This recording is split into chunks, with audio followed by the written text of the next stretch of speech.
There is now a helmet for the piggyWelder 4, which is already really great on its own. This helmet is controlled via Bluetooth. We have a Bluetooth adapter up there, and you can finally adjust all the functions you need using the individual controls. Of course, the helmet also has a built-in shutter to reliably protect your eyes. It is a very high-quality helmet with excellent wearing comfort, so you can work for long periods without fatigue. Here, Martin shows us that he can see enough even on the edge. We only have a relatively weak magnification in this helmet, up to 1.6 times. If you need more, we simply recommend using a strong pair of reading glasses. Then you can increase the magnification again and see even more.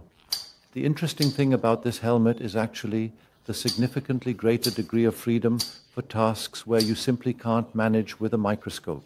I hope we have piqued your interest and look forward to hearing from you. Thank you. See you soon.